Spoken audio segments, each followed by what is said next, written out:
Hey guys, and welcome to another brand new video. Today's video is the first video in a new series that I'm going to be doing. It's called Dramarama and it is going to be a series of drama reviews. I figured it would be easier for everyone if I just condensed the reviews down and made them shorter than what I have been doing and did 2 to 3 per episode. So on that note, welcome to episode 1 of Dramarama. I have 2 dramas to review for you guys today and it is unpopular opinion time. In this episode of I Watched It So You Don't Have To, we have I'll Never Let You Go. I gave I'll Never Let You Go a 6.5. Barely. It is a Chinese drama. I was super excited about it. I included it in my winter dramas video, but there was a bit of confusion with the synopsis because it originally had one synopsis that was all about travelling back in time, which I was super pumped for, and then that synopsis changed and it would basically appear that because of the broadcasting laws in China, they are not allowed to do time travel because it is disrespectful to history. I didn't realise that when I started watching it, so I was very confused when I started watching the first episode, but I still got hooked into it pretty fast thanks to the badass shots and the ridiculousness to it. Initially, I only had good things to say about this, but then the last couple of episodes happened and the ending happened. I kind of feel like I wasted approximately 38 hours of my life watching this show. This show is basically 90% of what it promises from the synopsis. It is upbeat, it is light-hearted. It again has an upbeat and light-hearted opening and closing. There's also some drama thrown in with a nice amount of action and some strong fight scenes. But the final handful of episodes completely changes the tone. To be perfectly 100% honest with you guys, the ending for this show is complete and utter trash. It made absolutely no sense and it just had killing just for the sake of killing. I literally was like, why? So for characters, first off we have our male lead. His name is Chen Yu. He's a bit of a douche sometimes, like he needs a swift smack up the side of the head, but as the Lotus Robe Knight he was kinda like Batman. Our female lead is Bucci. Gonna be honest, she did annoy me at the start because she seemed to need to be rescued all the damn time, but after a while when she's on her own you can actually see that she is capable of taking care of herself. She's quite intelligent, she's good at business, and to give it to her, she does always try her best. Our second male lead is Dong Fangxi, and he is a giant nope. Every single time he popped up, I was like, sod off creep, I do not have time for you. There was literally nothing that made Bucci even remotely like him, and I honestly got sick of him constantly trying to manipulate and control her, and just generally hurting her, and I was like, why would she pick you, dude? Towards the end of the drama, homeboy legit started to chain her up so she couldn't run away, and he basically kept her as a prisoner, and I was like, you think this is gonna make her like you and want to marry you? Right?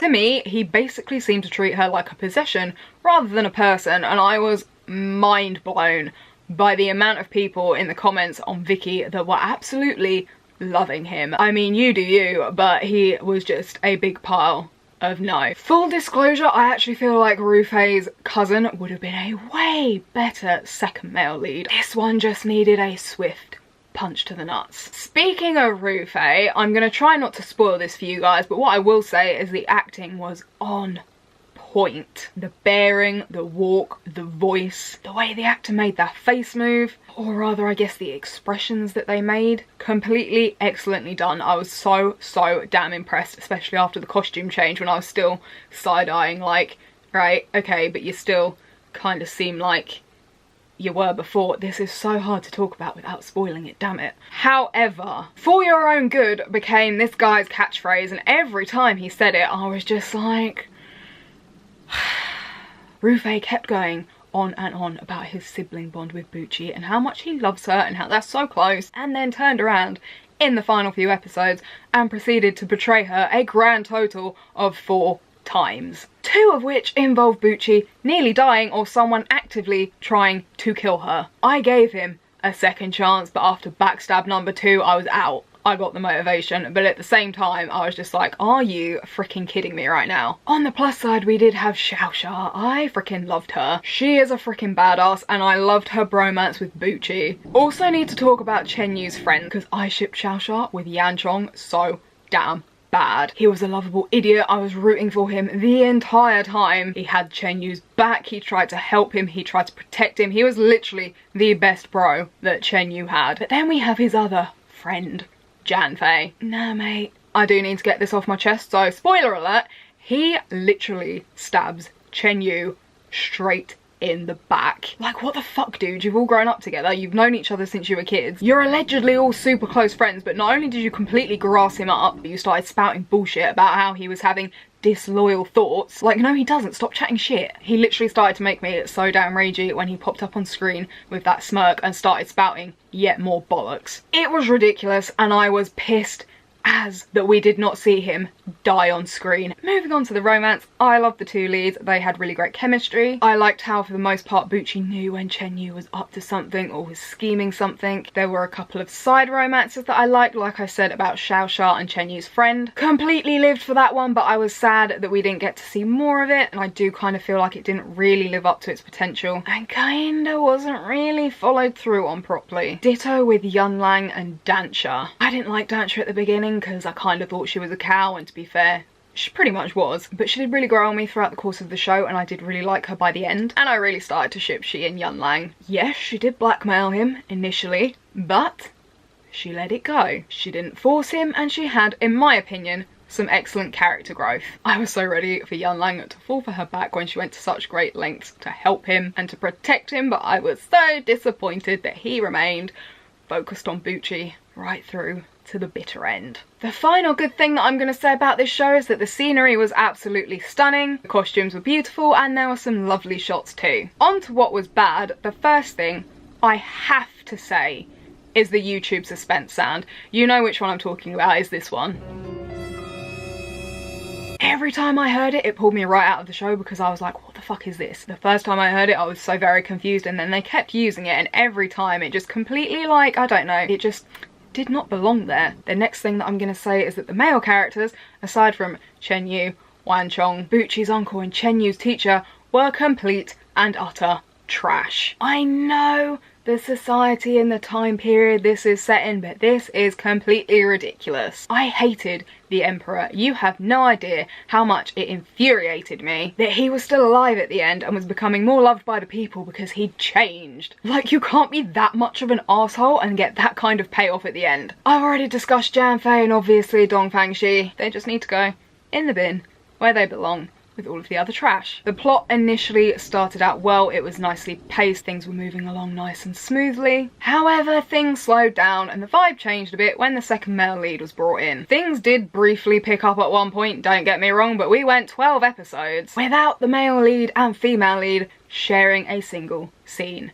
12. Some episodes at one point we barely saw Chen Yu at all, and I got irritated when we started to focus on Dong Fangxi more because he irritated the living daylights out of me. It also reached a point when I started to roll my eyes so damn hard every single bloody time Bucci managed to get herself kidnapped again or separated from Chen Yu, because how many times? How many? Towards the end, to be brutally honest, plot lines started to take a complete and utter nosedive. Like, some of them didn't even connect properly and they really started to rush things. Which leads me on to the ending itself. Like I mentioned, some characters' personalities did a complete and utter 180. Bucci went back to being a damsel in distress and making completely idiotic decisions. Rufei with the backstabbing and the lack of shits to give about Bucci. And Dong Fangxi has always been a pain in the ass and kind of low-key creepy, but he went over the edge in the final few episodes. Like I said,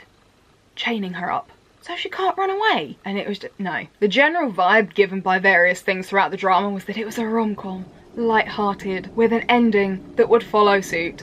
No. Lies. If you want to avoid spoilers, mute me now. If you don't really care, carry on. But over the course of the final few episodes, a few characters died. But in the final episode, literally everyone dies except for Bucci, the Emperor, and Qingwu. Everyone. Why? I was so freaking disappointed. Chen Yu freaking dies, and then there's this weird ass scene at the end where it's like you don't know if he's actually alive and he actually survived, or if she's literally hallucinating and like imagining him being there. And even if he is actually alive at the end, how? It literally made no freaking sense. And I know they were probably like, oh, we'll do an open ending so people won't be mad. No, I'm still mad. And then we have Qingwu, who despite all of her wrongdoing still manages to come out on top. Although who knows, what the hell happened to her poor sister? And then the Emperor's going strong too. Everyone else dead. Did some of them really have to die? No. The ending was so freaking rushed. I felt like characters were being killed just for the sake of killing them, or to try and have some sort of shock value, which was kind of negated by the fact that it was literally killing just for the sake of killing, and some of them didn't even make sense. And I feel like the writers were too lazy to try to figure out how to end it properly, so they figured they'd make it easy for themselves by just killing everyone. I really thought there was going to be more to the whole below 10 thing, but it was kind of underwhelming considering how many people died for it. As for the rewatch value of this show, I mean, it's rewatchable if you just stop watching before the shitty ending. Moving swiftly on to another unpopular opinion, Romance is a bonus book. I gave this one a 6. I feel like I'm in a very small minority of people who did not love this drama. Like, I liked it well enough and I was loving it in the beginning, but towards the end I was kind of bored with it, not that invested, not that interesting, wasn't really rushing to watch the new episodes, or I was, you know, watching the new episodes while I was playing Let's Go Pikachu. But everything did wrap up nicely with no loose ends, I will give it that. The actual opening scenes of the drama had me like, oh no, poor Jongsa. Wait, what the fuck? So I was kind of pulled in from the beginning, and I did find myself completely fascinated by the publishing aspect. And there were a few moments and a few tidbits about publishing and how everything works where I was like, wait, really? I'm not gonna lie, the scene where they shredded all of those books returned from bookstores hurt me deeply in my soul. Our male lead is Unho. He is an author, he is a lecturer, and he definitely has a secret that was driving me crazy, trying to figure out what it was. I liked him, he was pretty funny, he was also quite chill even when he decided to make his move, but that's kind of all I really have to say about him. Our female lead is Danny. I felt for her, okay? Her marriage completely and utterly imploded. She couldn't get a job, she was struggling with some different things, but I honestly just didn't really gel with her. I know she's older than Unho and she's probably embarrassed, but still they've been friends for how long and she can't tell him that she got divorced and that she's squatting in her old house. Like, that's supposed to be so close, childhood friends, but that's something that she literally didn't tell him until she had to. And then, after that, she decides she's just gonna live in his house and essentially squat in his house without telling him. Like, what the fuck, dude? And then when the romance comes into play, she knows both of their feelings, but she doesn't do anything, and I was like, come on. This is on like episode 10 and she's dithering about and it was irritating me so much. I don't know, she's just kind of like passive about the whole thing, and from that point, I think it was, I kind of started to really not get on with her. Sojun is our second male lead. I'm so sorry, dude, but I just did not ship you with her